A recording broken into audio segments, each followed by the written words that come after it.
вільні народи вільної країни.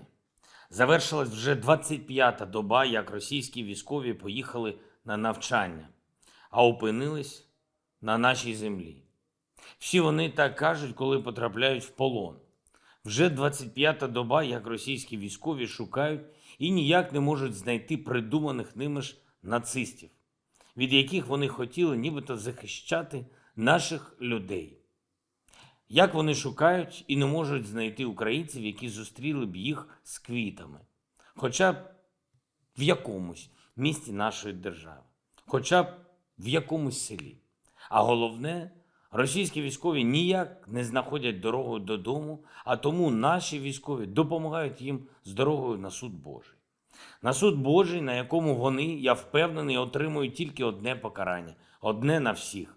Вічний підвал, навічно під бомбами, навічно без їжі, води і тепла за все, що вони наробили проти наших людей, звичайних українців, проти мирних людей. В Охтирці, Харкові, у Бородянці, у Чернігові, у Волновасі, у Маріуполі, в багатьох інших наших відважних містах. У блокадному Маріуполі російська авіація скинула бомбу на школу мистецтв. Там ховалися люди. Ховалися від обстрілів, від бомбардування. Там не було військових позицій. Там було близько 400 мирних людей.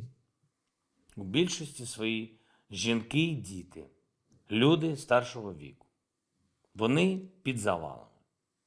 Ми наразі не знаємо, скільки живих, але знаємо, що того льотчика, який скинув ту бомбу, ми обов'язково зіб'ємо, як уже збили майже сотню інших таких же масових вбивців.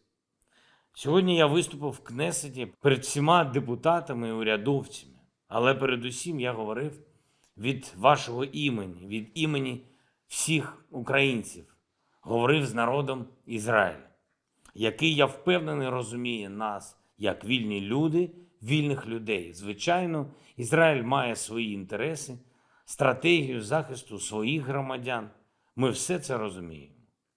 Прем'єр-міністр Ізраїлю пан Беннет намагається знайти переговорний шлях із Росією, і ми за це вдячні, за кожне зусилля, щоб раніше чи пізніше ми почали говорити з Росією, можливо, в Єрусалимі. Це правильне місце для того, щоб знайти мир, якщо це можливо. Но у российских пропагандистов сегодня довольно сложная задача, ведь впервые в истории президент иностранного государства выступал в Кнессете по видеозаписи и перед народом Израиля. Президент Украины, которого в Москве обвиняют в нацизме, выступал в Кнессете перед народом Израиля. Уже один этот факт подтверждает, насколько в Москве все не так. Протягом доби 20 березня працювали лише 4 гуманітарні коридори. Всього евакуйовано 7295 людей, майже 4 тисячі маріупольців за день прибули до Запоріжжя. Завтра зранку готуємось направити в Маріуполь ще нові автобуси, щоб продовжити цю важливу місію. Більше 3000 людей врятували у Київській області, але у Харківській області російські війська захопили нашу колону, наш гуманітарний вантаж для міста Вовчанськ. Немає зв'язку. Зараз 6 людьми, 5 водіїв та 1 лікар. Будемо їх визволяти, будемо знову і знову намагатись доставити нашим людям найнеобхідніше. Херсонська область сьогодні знову боролась. Я їм вдячний, знову на вулицях. І, як завжди, за нас всіх, за Україну. З національними прапорами і з нашою українською хоробрістю, без зброї, проти окупантів, проти пострілів військових машин. Це подвиг, який надихає всіх нас. Це Україна, якою ми всі пишаємось. Це українці, яким я безмірно вдячний. Як і увесь наш народ. Вдень говорив із прем'єр-міністром Британії Борисом Джонсоном, справжнім другом України, який не вагається і не шукає відмовок. Домовились про конкретну підтримку для нашої держави на самітах наступного тижня Великої Сімки і НАТО. Хоча ми не є членами цих організацій, але я бачу, що як мінімум один голос в Україні там є.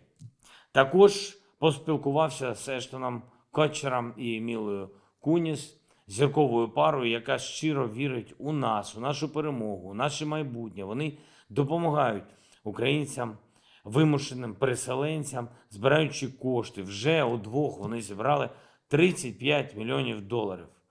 Подякував їм від щирого нашого народу, від всіх нас. Погодьтесь, це хороший результат тільки для однієї пари наших друзів в Америці. Ну а ми працюємо над тим, щоб нашими друзями був увесь світ. Особисто вручив державні нагороди українським розвідникам. Прошу поставитись із розумінням. Я не можу назвати публічно їхніх імен. Але повірте, що внесок цих людей у нашу оборону настільки вагомий, що ордени і звання Герою України для них – це мінімум, який ми можемо їм дати.